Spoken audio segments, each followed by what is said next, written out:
Bien, bonsoir à toutes et tous. Merci de nous avoir rejoints pour cette webconférence de Mon réseau cancer colorectal et Dis-moi santé sur les cancers du côlon et du rectum avancé et métastatiques, qui sont parmi les cancers les plus fréquents en France.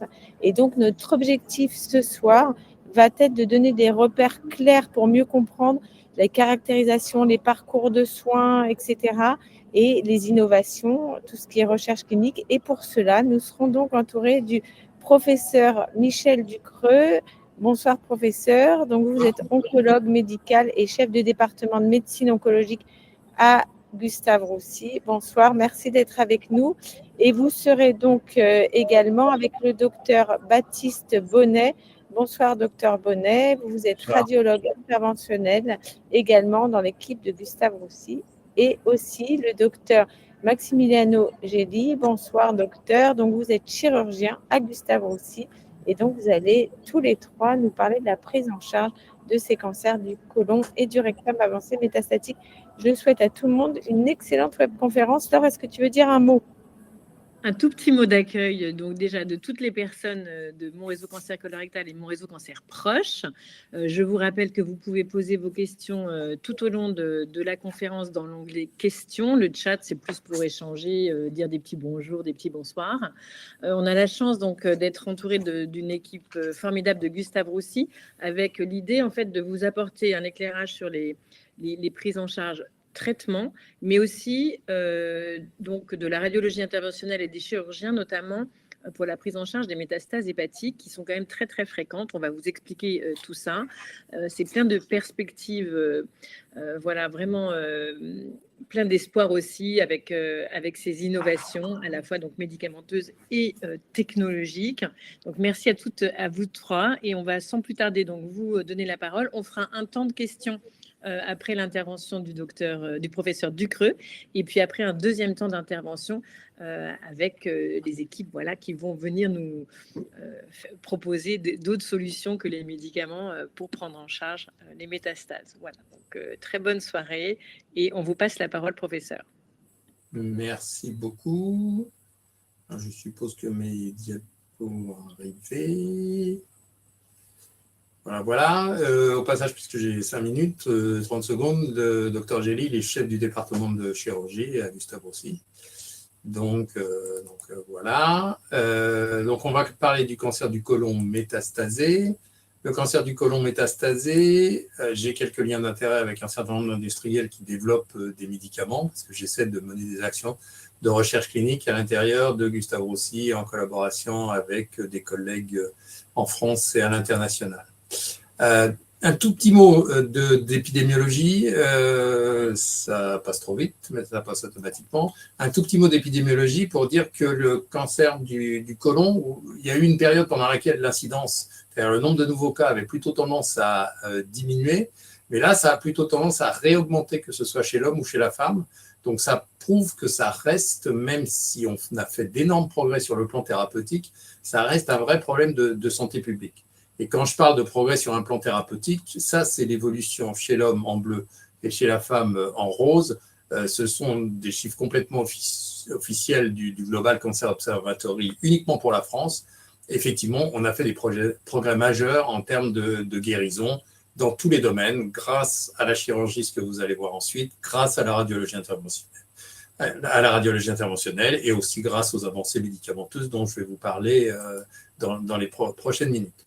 Un tout petit focus aussi pour dire que vous savez que les campagnes de dépistage du cancer du côlon, auxquelles malheureusement les Français participent très mal, elles commencent à 50 ans. Il va falloir se poser dans les années à venir des questions à propos du fait qu'on voit de plus en plus de ce que les anglo-saxons appellent des early onset. Et on travaille pas mal là-dessus à Gustave Roussy, c'est-à-dire des cancers du sujet jeune. Et en ce qui concerne le cancer du côlon, on voit que les courbes très très plates, avec des cas tout à fait exceptionnels avant 35 ans, commencent en fait à démarrer aux alentours de 35 ans et commencent à être un tout petit peu significatives aux alentours de 40-45 ans. Donc il y a déjà des pays qui sont passés à un dépistage à partir de 45 ans. Et ça, peut-être que du côté des patients, vous pouvez nous aider à faire passer ce message auprès du ministère. Même si en ce moment, comment dire, peut-être on va manquer un peu d'argent, mais enfin, ce n'est pas le sujet de de cette présentation. Un point qui est vraiment fondamental quand on parle de traitement du cancer colorectal métastasé, c'est qu'on ne peut plus, en 2025, au XXIe siècle, dire qu'on va faire un traitement de cancer colorectal métastasé simplement parce qu'on sait qu'il y a un cancer du côlon qui est un adénocarcinome. Ça ne suffit pas. Il faut absolument qu'il y ait une caractérisation en biologie moléculaire qui soit bien plus poussée qu'un simple diagnostic de cancer. Et pour ça, il faut obtenir des prélèvements tumoraux, donc c'est la biopsie, que ce soit la biopsie de la tumeur primitive par endoscopie ou que ce soit la biopsie, par exemple, d'une lésion hépatique, ce qui est montré ici, une lésion du foie. Vous faites un repérage échographique, vous mettez une aiguille et vous obtenez comme ça des carottes. Et sur ces carottes, on peut lire et on peut affirmer un certain nombre de choses. Et on peut surtout déclencher des tests biologiques qui sont des tests importants qui nous permettent de ensuite déterminer le traitement pour un certain nombre de sous-groupes. Et je vais vous présenter quelques exemples ensuite. Il y a une toute petite limite à la biopsie tumorale, c'est que c'est parfois compliqué à obtenir parce que c'est mal situé, la lésion, ou parce qu'on a un premier prélèvement qui est négatif. Et donc, c'est vrai que reproposer ça à un patient, c'est quand même quelque chose d'assez douloureux, la biopsie, même si on fait des anesthésies locales. Donc, il y a quelque chose qui se développe et dont vous avez peut-être entendu parler, et je répondrai éventuellement à des questions à ce propos. C'est ce qu'on appelle la biopsie liquide, c'est-à-dire qu'on peut obtenir pas mal de renseignements en ce qui concerne les caractéristiques biologiques importantes de la tumeur, simplement en faisant une prise de sang un peu sophistiquée, un peu coûteuse, malheureusement non encore prise en charge par l'assurance maladie, mais qui permet de retrouver de l'ADN, c'est-à-dire de la carte d'identité de la tumeur, qui circule comme ça dans le sang. Et maintenant, on a des outils qui nous permettent de faire la part entre cette circulation d'ADN, qui est une circulation d'ADN de la tumeur, versus tout l'ADN naturel qui circule dans notre sang. Et on peut donc caractériser là-dessus. Et ça nous permet souvent d'avoir des caractéristiques là où on a des difficultés pour avoir des biopsies. Si on parle du traitement maintenant, on a eu un traitement qui a bien évolué en ce qui concerne la chimiothérapie et la combinaison de chimiothérapie à des thérapies dites ciblées un peu anciennes. Je ne vais pas du tout détailler les traitements, je pourrais répondre à vos questions, mais tout de même, il y a une vingtaine d'années à peu près, la médiane de survie globale des patients ayant des métastases, elle était de l'ordre de à peine plus d'un an. Et maintenant, en particulier, on peut aller jusqu'à, dans certains sous-groupes, 40 mois de médiane de survie. Alors, 40 mois, c'est jamais assez, et on essaie de progresser encore, mais tout de même, il y a des étapes qui ont été franchies pendant ces 20 dernières années, permettant l'amélioration progressive. C'est l'apparition de l'oxaliplatine, d'une molécule de chimiothérapie, de l'irinotécan, ensuite de certaines thérapies ciblées qui ciblent les vaisseaux comme le bevacizumab ou qui ciblent certains mécanismes cellulaires comme le cetuximab ou le panitumumab. Encore une fois, je pourrais détailler. Mais quelque chose qui devient encore plus intéressant et qui est vraiment l'avenir, c'est qu'on a parlé pendant très longtemps de médecine personnalisée. Ça fait un moment qu'on parle de médecine personnalisée, au moins une quinzaine d'années.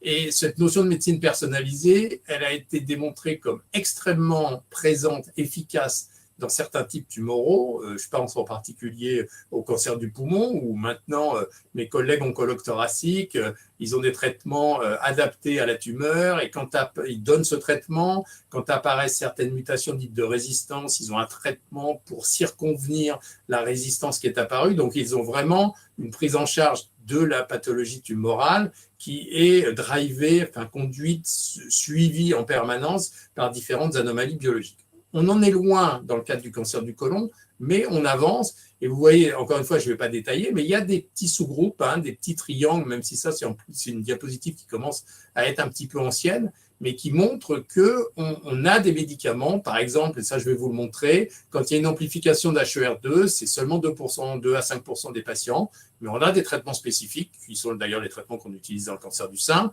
Quand il y a une instabilité des microsatellites, MSI, ça c'est quelque chose d'important, je vais vous montrer une diapositive, on a un accès à l'immunothérapie.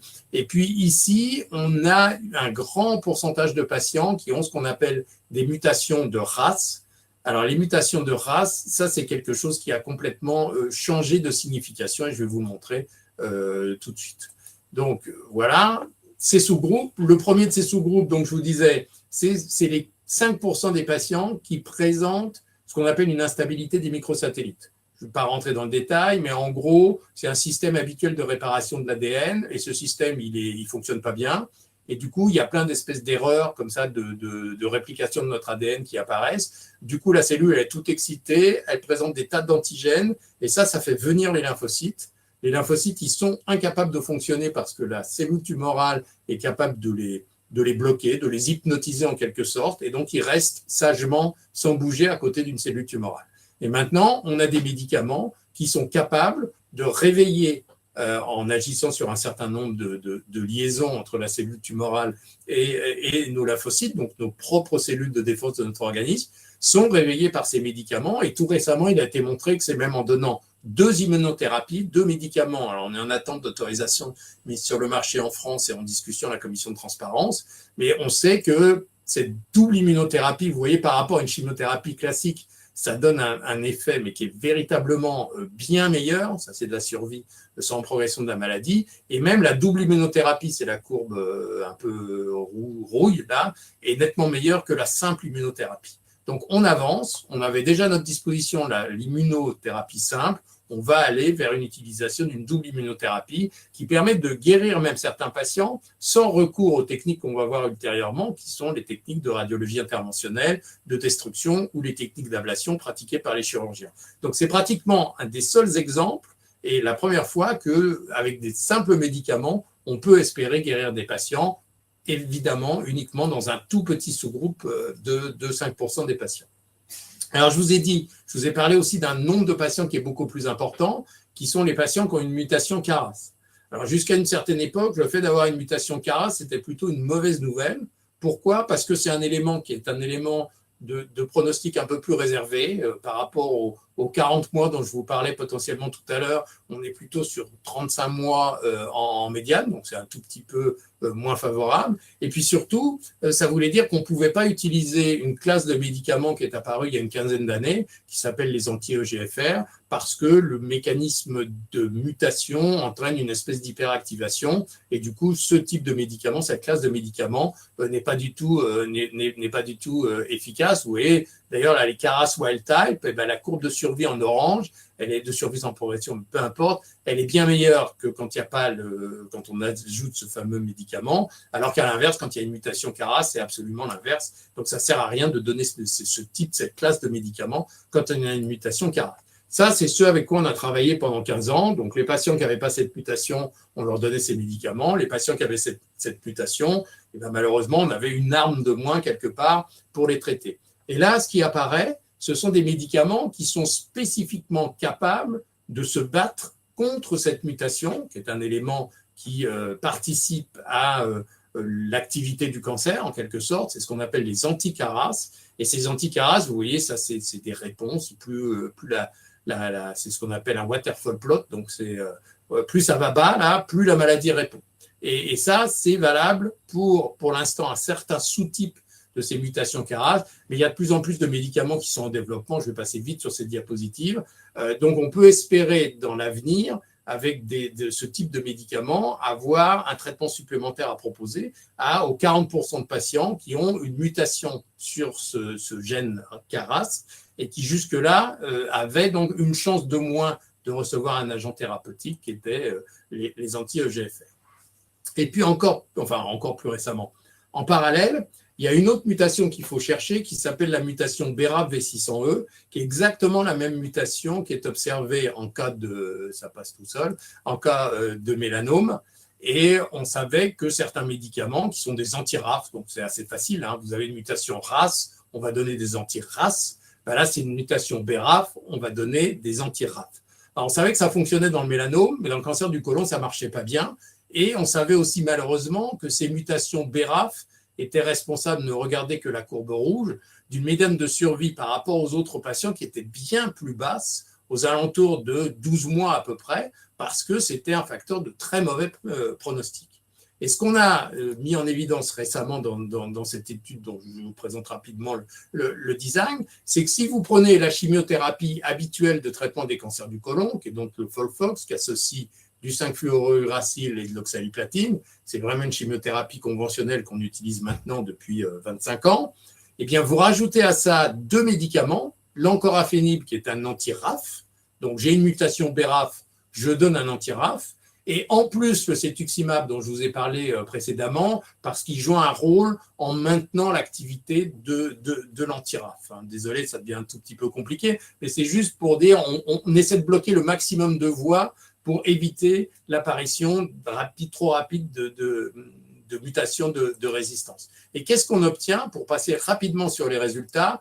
On obtient, vous voyez, des taux de réponse qui sont nettement meilleurs avec cette combinaison, 66%, c'était un des objectifs de l'étude, mais plus intéressant encore, je vais montrer ça, c'est la médiane de survie globale. C'est-à-dire que des patients qui, vous le voyez, avec une chimiothérapie, même s'ils étaient un peu sélectionnés dans le cadre d'un essai thérapeutique, ils avaient une médiane de survie de 15 mois, donc c'est à peu près ce que je vous ai dit, vraiment pas quelque chose à la hauteur par rapport à ce qu'on peut espérer pour un cancer du côlon métastasé qui n'a pas ce type de mutation. Et bien là, maintenant, on est à 30 mois. Donc, quelque part, ce groupe de patients avec un mauvais pronostic, qui représente à peu près 10-12% des patients, on les a ramenés un peu plus vers le groupe global des patients ayant des métastases de cancer colorectaux grâce à des traitements qui sont des traitements spécifiques. Et puis, ce qui existe aussi, ce sont des cibles, il y en a de plus en plus des cibles en fait, des cibles un peu exceptionnelles. Alors certains cancers du côlon présentent une amplification HER2, ce qui est vu habituellement plutôt dans les cancers du sein. Et quand ils ont ça, en fait, ils se comportent très bien quand on utilise des traitements qui sont habituellement utilisés dans le cancer du sein. Là, c'est l'association trastuzumab-lapatinib. Si vous avez déjà entendu parler de cancer du sein, ça, ce sont des associations de traitements qu'on donne à des patients ayant un cancer du sein. Sur un cancer du côlon standard, ça fait rien du tout. Mais dans les 5% de cancer du côlon où il y a justement cette hyperexpression, cette présence de cette activation de ce récepteur HER2, ça donne des très bons résultats et ça permet d'améliorer nettement la réponse, voire la survie des patients. Et on a même maintenant des traitements qui vont aller encore au-delà et qu'on utilise aussi dans le cancer du sein, qui sont ce qu'on appelle les anticorps conjugués. Donc là, pour le coup, on utilise toujours la même cible, qui est HER2. On va aller fixer sur cette cible un anticorps qui s'appelle le trastuzumab, c'est toujours la même molécule qui a été utilisée depuis 30 ans dans le cancer du sein. Simplement, c'est ce qu'on appelle un anticorps conjugué, donc c'est un cheval de Troie. La molécule de trastuzumab, elle est chargée de 8 molécules de chimiothérapie, un médicament qui ressemble à l'irinotecan, qui s'appelle le deruxtecan.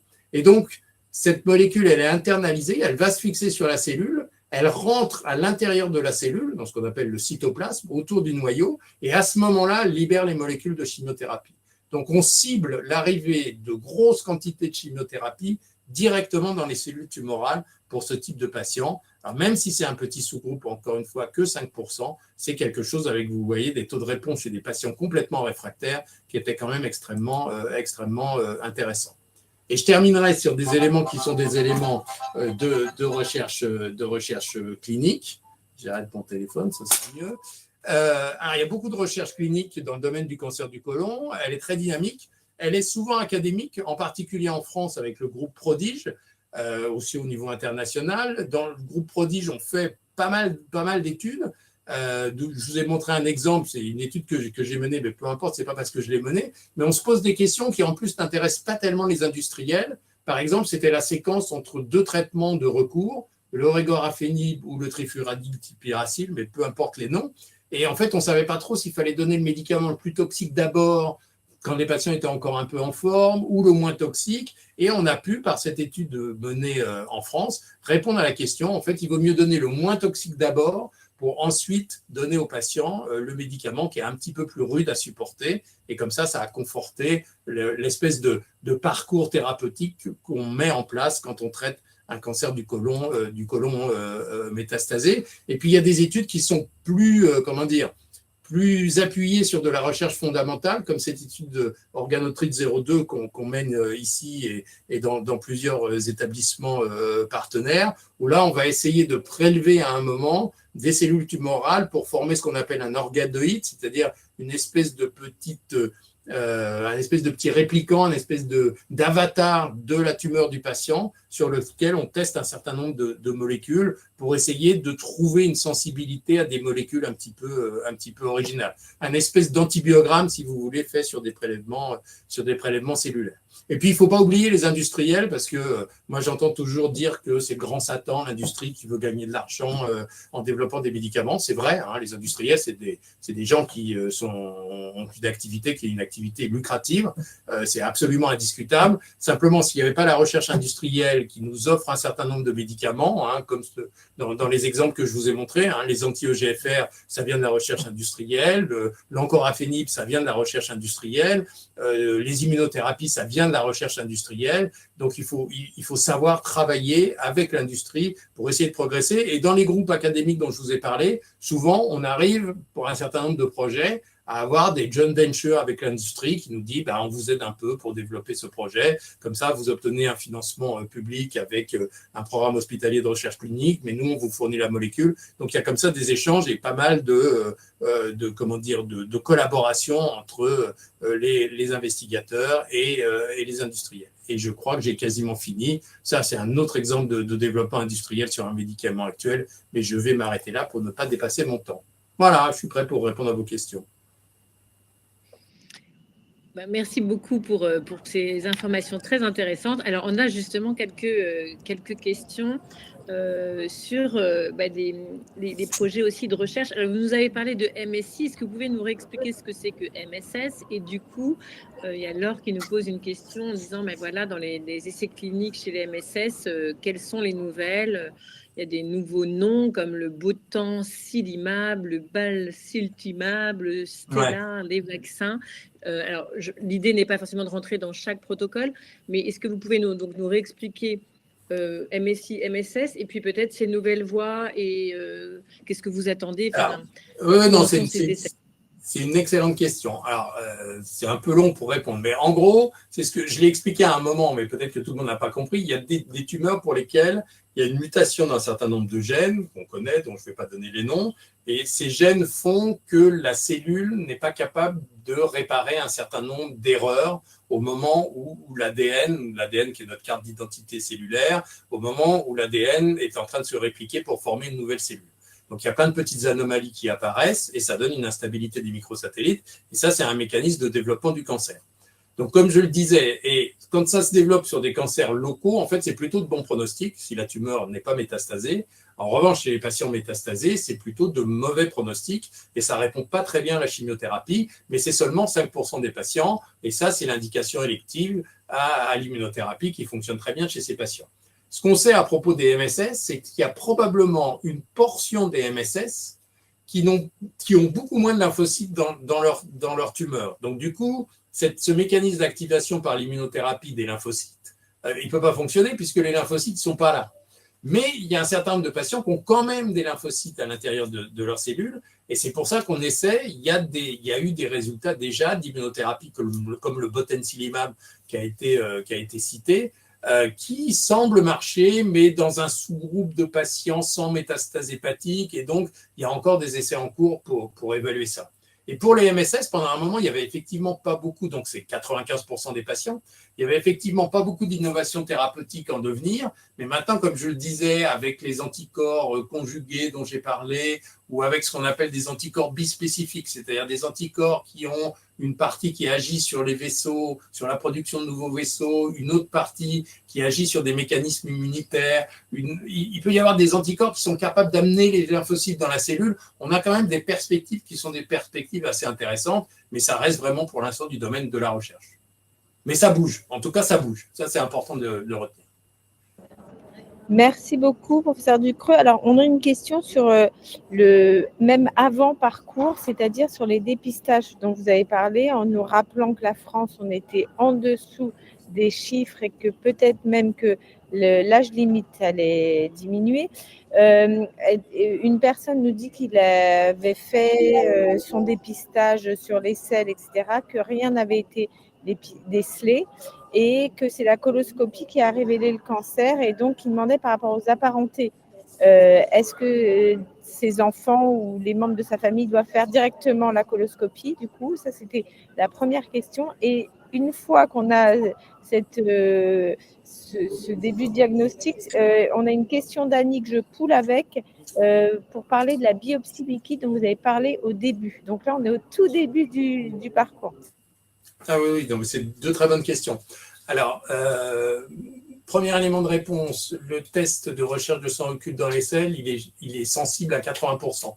Donc, c'est-à-dire que dans 2 cas sur 10, il passe à côté du cancer. Donc, on peut avoir un test négatif et malheureusement avoir un cancer. C'est pour ça qu'on demande de le répéter tous les 2 ans, parce qu'en principe, sur 2 ans, si c'était un cancer, si c'était même pas un cancer, mais une tumeur bénigne, qu'on n'a pas pu dépister, et 2 ans plus tard, on a encore la possibilité de dépister un cancer qui n'est pas trop avancé.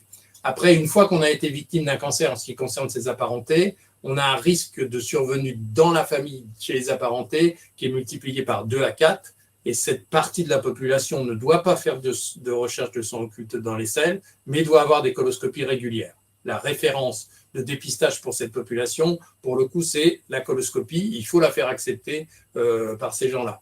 Et donc, en ce qui concerne la biopsie liquide, c'est un espoir dans le dépistage. Ça pourrait devenir un jour une arme dans le dépistage. Il y a déjà eu une publication qui a été faite là-dessus. Le problème pour l'instant, c'est qu'en fait, plus la tumeur est petite, moins les chances qu'il y ait de l'ADN des cellules cancéreuses, moins il y a de chances que l'ADN des cellules cancéreuses passe dans le sang. Donc, en fait, le ctDNA, si on le faisait à tout le monde régulièrement, ça coûterait assez cher, mais ça peut se discuter, parce que ça gagnerait de la vie. Mais le problème, c'est que ça dépiste des tumeurs qui sont quand même relativement avancées. Donc, il y a encore à affiner, et peut-être que l'amélioration technologique permettra d'aller plus loin dans l'avenir. Alors, comme vous l'avez souligné, et pour garder le timing, on va passer la parole à vos collègues. Et si on a le temps, à la fin, on reprendra un certain nombre de questions qui n'ont pas pu être couvertes jusqu'à maintenant. Donc, merci beaucoup, professeur, pour ces éléments. Et on voit quand même qu'il y a beaucoup de choses aussi qui viennent de la recherche clinique. Donc, n'hésitez pas, dans ces situations métastatiques, à en parler avec vos équipes de soins. Tous les centres ne font pas forcément de recherche clinique, mais les médecins sont toujours en lien et peuvent aussi partager les essais ouverts dans les différentes situations. Et donc, on souligne bien l'importance de cette caractérisation et de l'évaluation précise de votre maladie pour avoir les meilleurs traitements possibles ou entrer dans des essais. Et donc, au-delà des médicaments, on va donner la parole donc à 2 jeunes médecins qu'on remercie beaucoup d'être avec nous pour qu'ils nous parlent de leur spécialité et de quand est-ce qu'ils vont intervenir, en fait, à quel moment on va passer voir déjà, par exemple, radiologue interventionnel. Donc déjà, est-ce que vous pouvez, docteur Bonnet, nous dire un peu quelle est votre spécialité? Alors, du coup, hop, je mets ça, voilà. Donc moi, je suis radiologue interventionnel à Gustave Roussy et on va faire le topo en binôme avec le docteur Jelly, qui est chirurgien digestif. On va parler principalement des métastases hépatiques du cancer colorectal, qui sont les métastases les plus fréquentes, puisque le sang qui vient du côlon se draine d'abord par le foie, qui est une sorte de filtre qui fait que les lésions, les petites cellules cancéreuses se greffent dans le foie. C'est également l'organe dans lequel les métastases ont la valeur pronostique, donc la plus importante. Donc, c'est-à-dire que c'est là où c'est le plus important d'essayer de les détruire. Et je dirais un petit mot à la fin sur notre rôle également dans les métastases du poumon qui peuvent arriver parfois, et un tout petit mot dans le reste du corps. La radiologie interventionnelle, juste pour faire un tout petit, ça c'est mes conflits d'intérêts, faire un tout petit brief parce que c'est une spécialité qui est peut-être pas très connue encore dans la communauté des patients. C'est une spécialité relativement nouvelle qui, disons, a à peu près 20 ans, qui se développe pas mal depuis les 10 dernières années et dont le but est d'essayer de traiter les tumeurs de manière micro-invasive, donc en essayant de ne pas ouvrir, contrairement au docteur Jelly qui lui, fait des choses plus invasives. Et on essaye de faire ça en se dirigeant avec les outils radiologiques technologiques pour se guider. Donc, plus on arrive à être précis dans le guidage grâce aux outils radiologiques, donc ici, vous voyez sur la diapositive un scanner à gauche, des rayons X au milieu, à côté du professeur Debert. Et grâce à ces outils radiologiques, on arrive à amener des instruments qui sont soit des aiguilles, soit des cathéters, précisément au contact des tumeurs, pour soit les détruire par le chaud, par le froid, par l'électricité, soit pour aller boucher les vaisseaux qui alimentent ces tumeurs pour essayer de les faire mourir, ou pour aller injecter plus précisément et de manière plus concentrée des molécules comme la chimiothérapie ou de l'immunothérapie. Alors, où est-ce qu'on a notre place dans les cancers colorectaux? On va parler d'abord du foie, les métastases dans le foie. Je vous ai dit que c'était le site le plus fréquent de métastases et c'est le site de métastases avec le pronostic le plus mauvais. Jusqu'à il n'y a pas très longtemps, le traitement de référence pour essayer de guérir, si on peut parler de guérison, des métastases colorectales, c'était la chirurgie, et ça l'est toujours, en partenariat maintenant avec la radiologie interventionnelle. Vous voyez que sur cette courbe, la différence entre la courbe verte et la courbe rouge, c'est que la courbe rouge, c'est les patients chez qui on a opéré toutes les métastases du foie, et la courbe verte où on n'a pas réussi à toutes les opérer. Et donc, les patients chez qui on a tout enlevé, ils vivent plus longtemps, voire parfois, ils peuvent espérer être guéris. Donc ça, c'est notre but ultime, à Dr Jelly et moi, quand on nous dit qu'il y a des métastases dans le foie, on essaye d'arriver à les faire disparaître au maximum pour prolonger la survie des gens. La question, c'est que bien sûr, avant, on n'avait pas les outils de radiologie interventionnelle et donc on opérait les métastases du foie, mais en fonction de l'envahissement du foie, donc du nombre de métastases et de leur localisation, on ne pouvait pas forcément tout enlever, puisque le foie, il faut quand même qu'il en reste un petit peu pour qu'on puisse vivre. Donc s'il y avait trop de métastases dans le foie, on ne pouvait pas les enlever. Et puis parfois, ces métastases, elles sont au contact des structures qu'on a du mal à enlever ou qu'on ne peut tout simplement pas enlever. Et donc ça classe, entre guillemets, les patients, pour nous, médecins, dans plusieurs catégories. Soit les métastases qu'on voit dans le foie, on peut les opérer ou on peut les détruire par le chaud ou par le froid. C'est la classe 1, donc c'est, disons, là où on a le meilleur pronostic. Soit on peut éventuellement les enlever, mais on a besoin de les faire diminuer de taille avant. Ça, c'est la classe 2, c'est potentiellement résécable. Soit probablement qu'on n'arrivera jamais à les enlever parce qu'elles sont trop grosses, elles sont trop proches de structures trop à risque. Et donc jusqu'à très récemment, on avait, entre guillemets, que les traitements systémiques, donc que les chimiothérapies ou les thérapies ciblées pour ces patients-là. Et puis, Dr Jelly va vous parler d'une nouveauté qui est arrivée il n'y a pas très longtemps à propos de ces patients. Je laisse un peu de suspense. Vas-y, Max. Device 1 connected. Oui, effectivement, maintenant, c'est encore plus un travail d'équipe pour ce type de malades. Le but, c'est que lorsqu'on propose un traitement à visée curative, ce traitement doit répondre à certains critères, à certains prérequis, notamment une chirurgie ou une destruction locale à visée curative ne peut être réalisée que si on est capable de traiter l'ensemble des lésions qui sont présentes au niveau du foie. Le fait qu'il y a éventuellement de la maladie extra-hépatique, donc parfois il peut y avoir un ou deux nodules pulmonaires, n'est pas une contre-indication formelle, mais nécessite quand même des éléments de biologie de la tumeur qui soient relativement rassurants et favorables, parce que le but ultime de tout traitement interventionnel ou chirurgical dans ce type de situation est essentiellement de guérir les malades et donc de pouvoir au bout d'un moment arrêter la chimiothérapie systémique. Cela, ça peut représenter un paradoxe, c'est souvent la chose à laquelle on est plus fréquemment confronté en consultation avec les patients, c'est de faire comprendre qu'effectivement, le cancer colorectal, c'est le seul cancer de l'appareil digestif dans lequel une prise en charge à visée curative peut être proposée à des malades qui ont une maladie en stade métastatique. Bien évidemment, ça doit répondre à certains critères, dont la réponse à la chimiothérapie est essentiellement le premier élément. Et à partir de là, effectivement, il signifie qu'il y a un contexte qui est globalement favorable.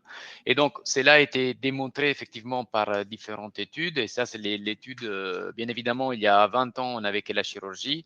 Et cette chirurgie est donc couplée à la chimiothérapie. Et ces deux études sont les plus grandes études randomisées qui sont aujourd'hui disponibles, qui montrent le fait que quand on peut réaliser une chirurgie à visée curative en combinaison une chimiothérapie efficace, eh bien c'est là aujourd'hui un point, l'efficacité est clairement démontrée par une réduction du risque de récidive post-opératoire. Et donc, c'est un élément clé.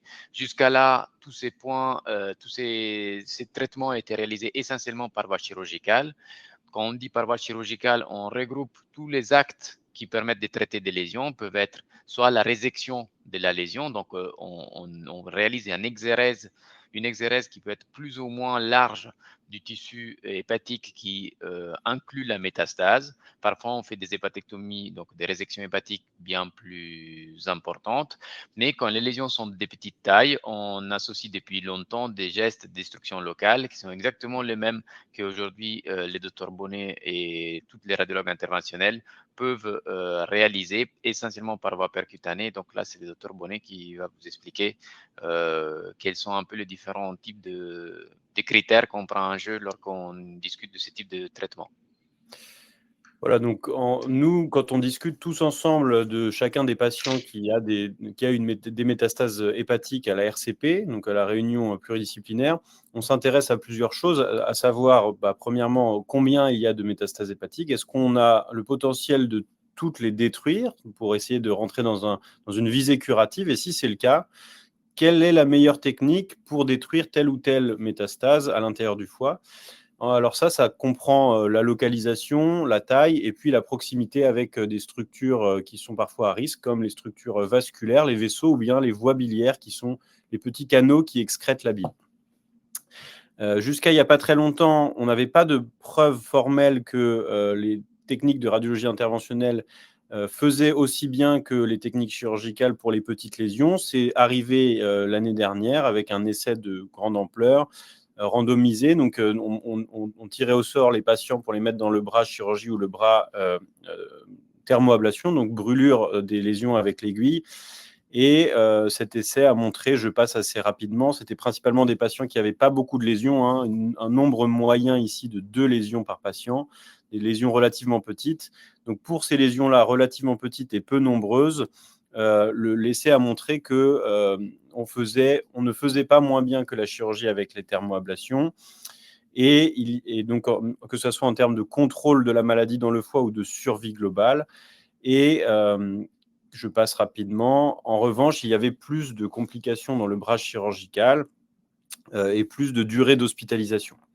Alors ça ne veut pas dire qu'on va tout faire en radiologie interventionnelle, loin de là.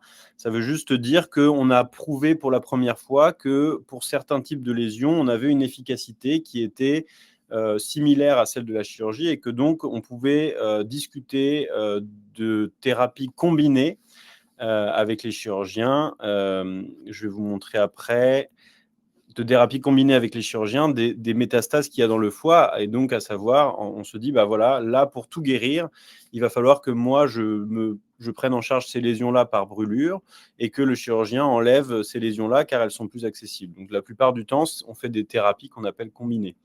Nous, l'avantage qu'on a en radiologie interventionnelle, c'est qu'on peut traiter sans ouvrir, entre guillemets. En revanche, l'inconvénient qu'on a, c'est qu'on ne peut pas traiter les grosses lésions parce qu'on a une limite de taille pour faire les brûlures. Et donc, forcément, rien n'est jamais parfait. On est souvent obligé de combiner la chirurgie avec la radiologie interventionnelle. Max, ça, c'est ta slide ou pas? Ouais. T'es mute, Max. Pardon. Comme il vous l'a dit tout à l'heure, Baptiste, effectivement, c'est un travail d'équipe, pas simplement avec entre chirurgiens et radiologues interventionnels qui sont, si vous voulez, le bras actif de l'équipe, mais il y a tout en amont un travail qui est fait par les oncologues, bien évidemment, pour amener à la chirurgie des malades qui sont en début de prise en charge, mais surtout, pour nous, c'est indispensable d'avoir un bilan initial qui soit exhaustif et de qualité sur le plan radiologique, parce que, bien évidemment, pour pouvoir assurer à quelqu'un, à un patient, de traiter toutes les lésions, eh bien, surtout quand on a des traitements de chimiothérapie qui fonctionnent très bien, on est obligé quand même de connaître quel était les stades au départ.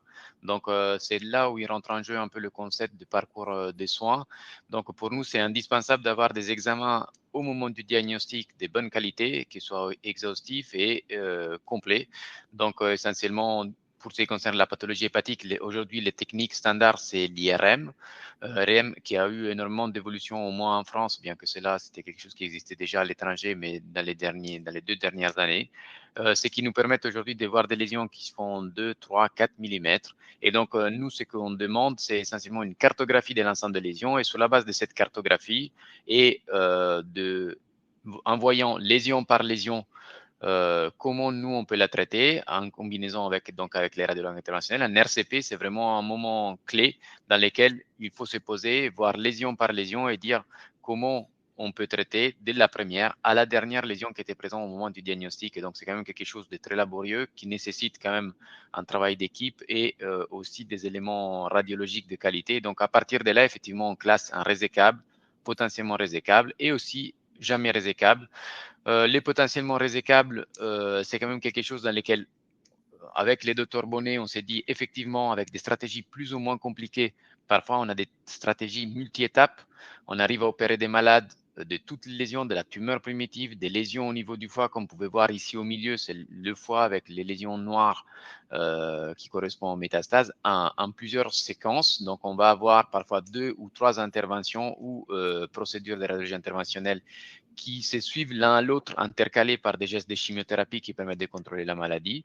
Et donc, vous voyez, c'est quand même un travail sur la longueur. Bien évidemment, entre les différentes étapes, il est indispensable que la chimiothérapie fonctionne. Et donc, c'est là que les collègues oncologues doivent assurer le contrôle de la maladie et, si possible, la régression des lésions pour envisager un traitement le plus complet possible. Et il y a des fois où, malgré une excellente réponse au traitement systémique, eh bien, nous ne sommes pas dans la mesure d'assurer l'exérèse complète de ces lésions, bien que finalement, il existe aujourd'hui un contrôle de la maladie qui soit bien évident et surtout des malades chez qui une excellente réponse est observée. Cette réponse se prolonge dans le temps et il n'y a pas de maladie extra-hépatique. Et donc, c'est là, ça va représenter un peu la frustration et la grosse limite pour ces sous-groupes qui restent quand même très limités des patients pour lesquels la réponse à la chimiothérapie existe, mais pour des raisons strictement techniques, nous n'étions pas dans la mesure de réaliser une chirurgie complète. Et donc, à partir de là, effectivement, il y a un essai, une étude randomisée qui a été publiée il y a 2 ans, une étude française pour la majorité, avec la participation aussi de quelques centres belges, quelques centres italiens, dans lesquels on a voulu évaluer les traitements maximalistes des lésions hépatiques, et donc qui est représenté par la résection et le remplacement du foie par la transplantation hépatique. Donc, on résèque la totalité du foie et on remplace bien évidemment par un foie d'un donneur qui est aujourd'hui pour la plupart donneur cadavérique ou donneur vivant dans certaines situations particulières. Il y avait eu auparavant des petites séries qui avaient montré que cela semblait effectivement efficace. Et donc, à partir de là, il y a une dizaine d'années, on avait commencé à monter un essai randomisé qui comparait donc la transplantation hépatique en combinaison avec la chimiothérapie versus la chimiothérapie seule chez des malades qui étaient hyper sélectionnés sur le plan biologique. Et donc, ces résultats, cette étude, là, vous voyez simplement le design de l'étude et vous voyez que globalement, les clés de réussite de ce process est la sélection des malades, car globalement, il y avait un comité d'évaluation indépendante qui évaluait tous les dossiers, qui analysait les critères d'inclusion, et vous voyez que globalement, le comité d'évaluation indépendante avait un rôle indispensable parce que 40% des malades qui étaient proposés étaient finalement exclus, considérés comme non éligibles, donc essentiellement parce qu'on considérait que la transplantation n'était pas le bon traitement correspondant à leur pathologie.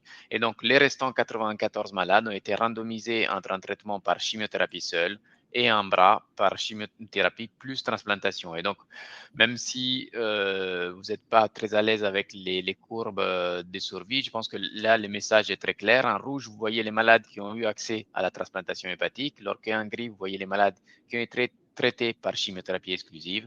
Et donc, à partir de cette étude qui s'appelle l'étude Transmet, la transplantation hépatique est devenue, en tout cas, se propose comme un nouveau standard thérapeutique pour un sous-groupe de malades qui, malheureusement, aujourd'hui correspond à moins de 1% de tout l'ensemble de la population des malades avec un cancer colorectal métastatique, mais qui donne quand même un espoir de guérison à l'auteur de 3 à 4 malades sur 10 à long terme. Et donc, c'est quand même quelque chose de très important. Et donc, vous avez bien compris que pour en arriver là, le concept à la base, c'est définir la résécabilité. Maintenant, on parle plus simplement de résécabilité qui est un concept très chirurgical. Le docteur Bonnet va vous parler plutôt du concept d'ablatabilité parce qu'il parle d'ablation, mais globalement, le principe est le même. On détruit ou on enlève la totalité des lésions. effectivement, la radiologie interventionnelle a certaines limites en nombre de tailles et de localisation. Nous, on a certaines limites du point de vue chirurgical en termes de volume du foie qu'il faut apporter avec pour que cela n'aille pas d'impact sur la qualité de vie du malade, qui est un élément clé aujourd'hui dans la prise en charge de la décision thérapeutique. Et donc, vous voyez que ce type de concept, que ce soit résécabilité ou ablatabilité, est un concept qui est un concept d'expertise spécifique, parce que là, vous avez des histogrammes qui vous montrent comment l'évaluation des mêmes dossiers, des mêmes malades, sont évalués de façon différente entre les différents spécialistes qui peuvent avoir affaire avec un patient avec un cancer colorectal métastatique hépatique. Et donc, vous voyez que globalement, ça montre bien que ce type d'évaluation concerne essentiellement les personnes et les profils professionnels qui réalisent que ça essentiellement comme leur corps de métier.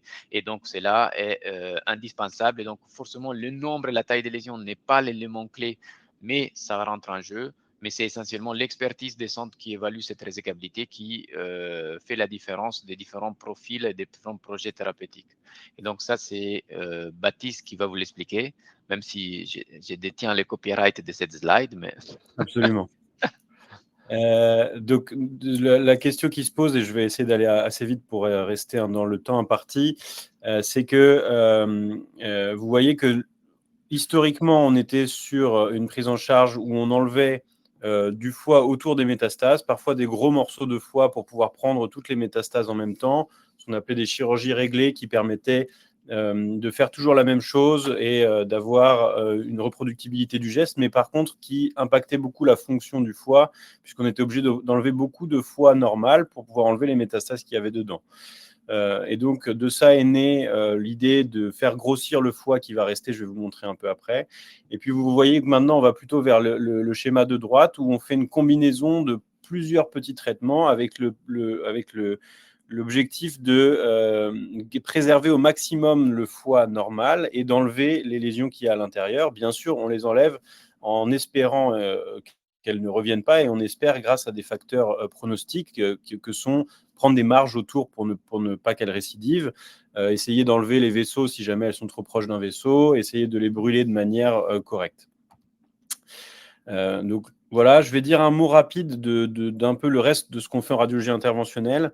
Là, on a parlé de détruire les tumeurs en mettant des aiguilles dedans ou en les enlevant en chirurgie. On a vu qu'il y avait un certain nombre de patients qui sont amenables à la chirurgie ou à la thermoablation, mais qui de base ne sont pas résécables. Ils sont potentiellement résécables. Ces patients-là, ils peuvent devenir résécables grâce à la chimiothérapie intraveineuse, mais cette chimiothérapie intraveineuse, souvent, elle a du mal à pénétrer bien dans le foie. Et donc, on s'est rendu compte, et Gustave Roussy est grand leader là-dessus, que il est souvent plus efficace d'amener la chimiothérapie directement dans l'artère qui vascularise la tumeur, qui est le petit vaisseau directement nourricier, pour pouvoir la concentrer, si vous voulez, plus fort dans cette tumeur. Et grâce à ça, on arrive à faire en sorte que les tumeurs qui ne répondaient pas ou peu à la chimiothérapie intraveineuse répondent mieux. Et comme elles répondent mieux, eh ben, elles peuvent diminuer de taille et on peut amener des patients qui n'étaient pas résécables à la résécabilité. Il y a une autre situation dans laquelle on peut faire cette chimiothérapie intra-artérielle. C'est chez les patients qui ont été opérés et qui sont à haut risque de récidive intrahépatique. Donc, c'est-à-dire, c'est des patients qui avaient des facteurs pronostiques négatifs. Donc, ils avaient soit pas mal de métastases initialement, soit ils avaient des métastases un petit peu agressives.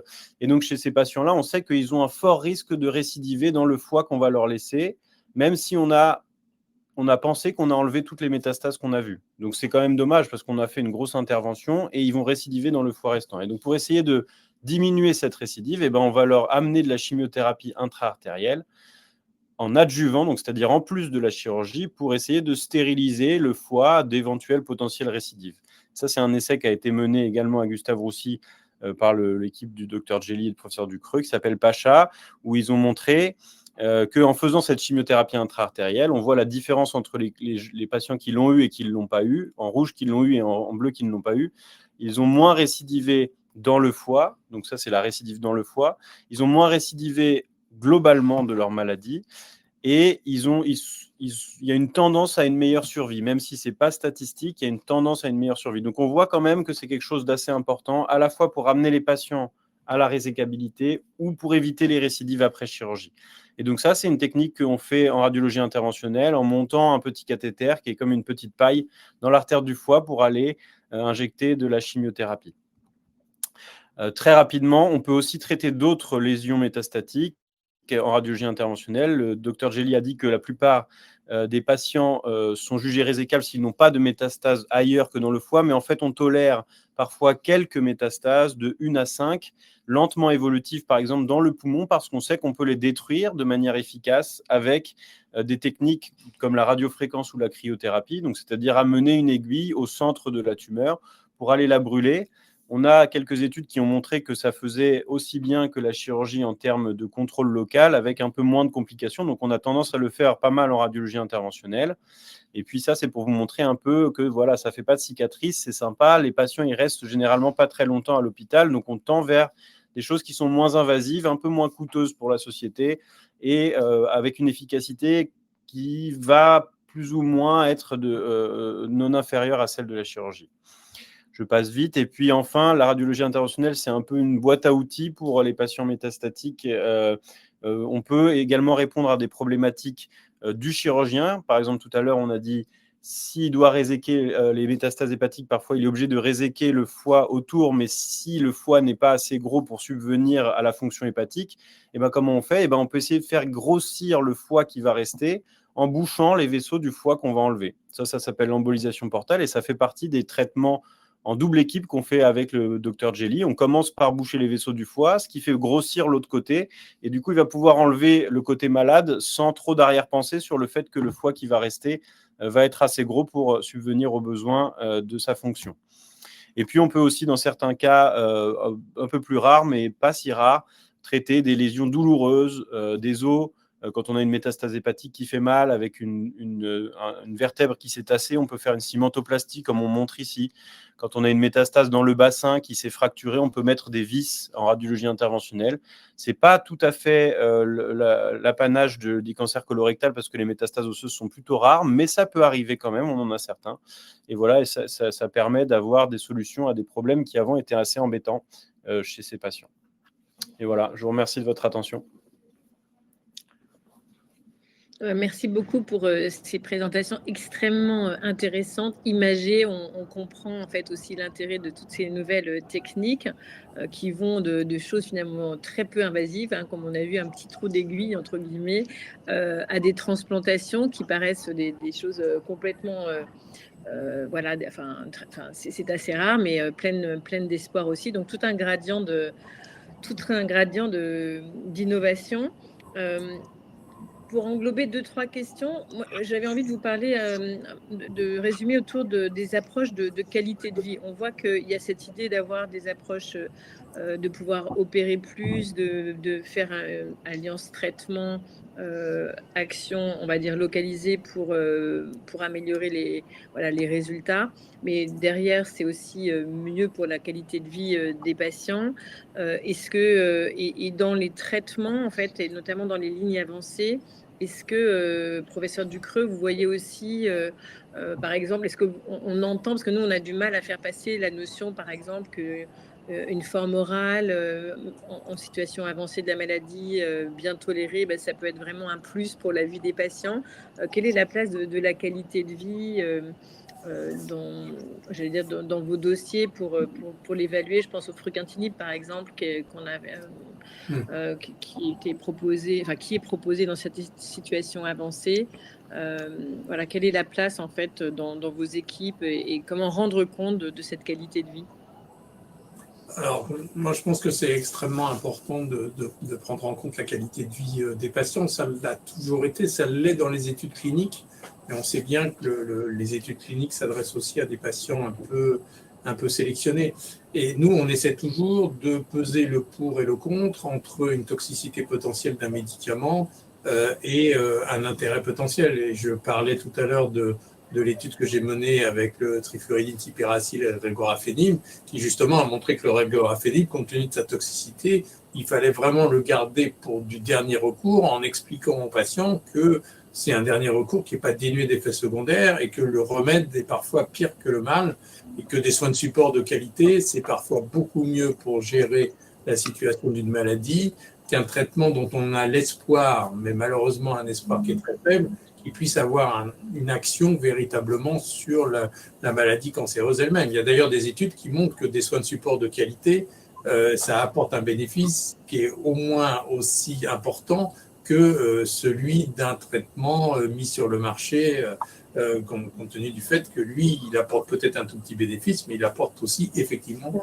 de la toxicité et donc une détérioration potentielle de la qualité de vie. Une autre question qui va peut-être englober une question de Véronique autour. Alors, les métastases, parfois, elles vont plus loin. Elles peuvent aller aussi sur le péritoine. Il y a des techniques dont on entend parler de CHIP. On a aussi des centres qui sont spécialisés dans ces maladies avancées au niveau du péritoine. Est-ce que, voilà, comment est-ce qu'on évalue ces situations? D'ailleurs, une question d'une autre personne sur l'intérêt de la biopsie liquide pour suivre une maladie entre les deux. Par exemple, dans le cancer du sein, il y a eu récemment des grandes publications sur ce principe. Est-ce que c'est des choses qui sont utilisées pour la maladie cancer colorectal avancé? Le péritoine, c'est plutôt pour Max, donc je le laisse parler. Effectivement, le concept qu'on a largement validé, qui est désormais le standard pour les métastases hépatiques, s'applique de façon indirecte à la plupart des organes lorsqu'il s'agit de localisations isolées, bien qu'il n'y a pas le même niveau d'évidence. Le deuxième est justement le péritoine, pour lequel les principes est essentiellement le même chez des patients qui répondent bien à la chimiothérapie et dans certaines limites d'étendue de la maladie, on peut réaliser ce qu'on appelle une chirurgie de cytoréduction qui doit être complète. Ça veut dire on enlève toutes les lésions. Un gros problème est aujourd'hui le fait que ces lésions sont difficilement évaluables sur l'imagerie préopératoire, en tout cas sur les scanners et l'IRM conventionnels. Donc la chirurgie et les évaluations par cystoscopie restent donc par chirurgie mini-invasive reste quand même indispensable pour proposer ce type de chirurgie. Et effectivement, aujourd'hui, les clés du traitement restent la chirurgie de stérilation péritonéale complète, c'est-à-dire qu'il faut enlever toutes les lésions. La chimiohyperthermie intrapéritonéale qu'on a pratiquée pendant longtemps dans le but de traiter la maladie microscopique, malheureusement aujourd'hui n'a pas montré une efficacité en valeur surajoutée à la chirurgie seule. Donc, on ne représente pas les premiers traitements, au moins en première instance. Donc, ça veut dire lors de la première apparition de la maladie péritonéale, nous, en tant que centre expert, on ne leur propose qu'en cas de récidive, après une première cytoréduction complète. Mais effectivement, la chimiothérapie intrapéritonéale a été longuement débattue et dans l'idée de associer effectivement les deux traitements, la chirurgie et la chimiothérapie. Ça veut dire qu'on administre la chimiothérapie au niveau de la cavité abdominale qui est réchauffée pendant la chirurgie pour qu'elle soit plus efficace et puisse pénétrer en profondeur dans les différents tissus. Voilà. Et pour répondre au ctDNA, à la biopsie liquide, avant que le professeur Ducreux intervienne, comme la maladie métastatique n'est pas comme la maladie localisée. Pour la maladie métastatique, ça fonctionne bien mieux. Il est beaucoup plus présent, cet ADN tumoral, lorsque il existe une maladie métastatique. Et effectivement, on essaye de l'utiliser aussi, en tout cas. Il y a des démarches pour valider son intérêt aussi dans la sélection des malades qui vont avoir donc un geste invasif, donc une chirurgie.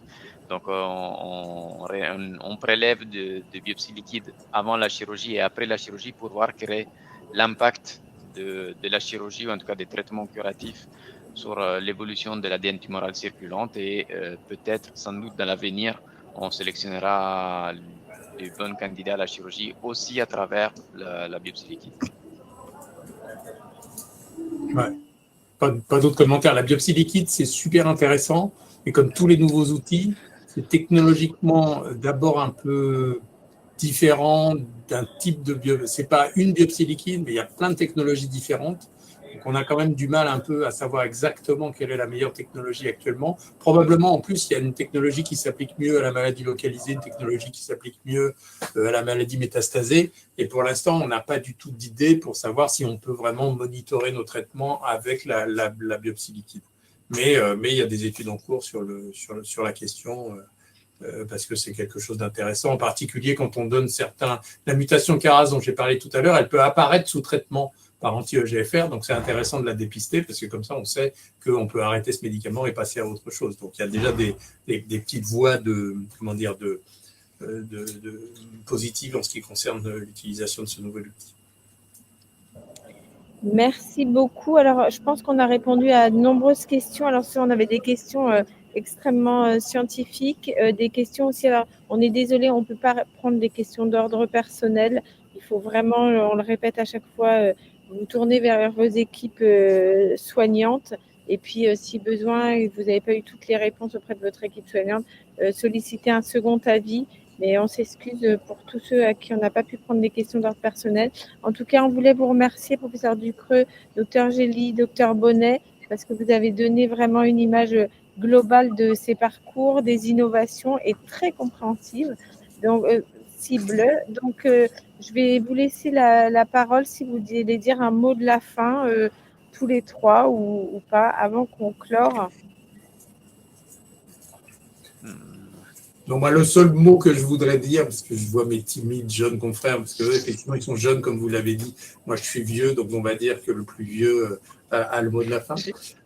J'ai pas dit ça. Si, un peu comme ça, mais c'est pas grave, mais j'assume mon âge, il n'y a absolument aucun souci par rapport à ça. Non, je crois que ce qu'il faut retenir, malheureusement, quelque part, c'est que même si on fait des progrès quand le cancer est déclaré, si les Français pouvaient être un peu plus participatif, et je sais que vous, de votre côté, vous faites ce que vous pouvez, côté Mars Bleu, etc., pour promouvoir le dépistage du cancer du côlon, mais ça, franchement, c'est quelque chose qui, avec un système qui est en place, donc qui coûte de l'argent à la société, et qui, malheureusement, ne récupère pas assez de participants, n'est pas capable de faire baisser suffisamment la mortalité par cancer du côlon. Ça, c'est dommage. Donc, il faudrait vraiment que, moi, je le dis à mes étudiants, mais faites faire les tests à vos parents. Évidemment pas les étudiants, ils sont trop jeunes. Mais je dis, mais vous en avez parlé à vos parents, etc. Donc, il faut vraiment essayer de faire passer ce message. Alors, certes, oui, dans le côlon, il y a des matières fécales. Bon, il faut prendre un morceau des matières fécales. Mais sortons de ces tabous ridicules. On est en train de parler de la vie et de la qualité de vie. La qualité de vie d'un patient diagnostiqué et traité pour une tumeur locale et la qualité de vie d'un patient traité pour une tumeur métastasée, quels que soient les efforts qu'on fait, c'est deux mondes différents. Donc, il faut vraiment aller vers la prévention et vers essayer de dépister, de diagnostiquer le plus tôt possible. C'est vrai. Et du coup, c'est une invitation d'ailleurs à vous médecins, et peut-être d'en parler à vos collègues. On a vraiment besoin d'avoir plus de personnes qui rejoignent mon réseau cancer colorectal, déjà pour faire circuler ces informations, retrouver les replays, se sentir moins seul. Il y avait beaucoup de questions sur d'autres sujets, plutôt sur des problèmes de transit, des problèmes de sphincter, des problèmes d'atteinte d'autres organes plus intimes, etc. Pour des jeunes femmes, etc. Évidemment, ce soir, on ne peut pas répondre à toutes les questions, mais on essaie de les adresser avec des spécialistes, et puis aussi de faciliter l'échange entre pairs, et également de pouvoir, j'allais dire, avoir une voix de plus en plus forte pour justement dire combien, en fait, on n'entend pas les patients, on les invite pas à témoigner.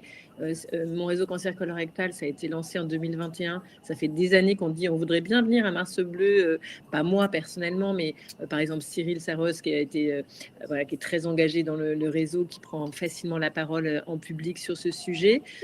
Personne ne nous invite à témoigner à la radio ou autre. Et en fait, c'est quand même la parole des patients qui est la plus crédible pour le grand public.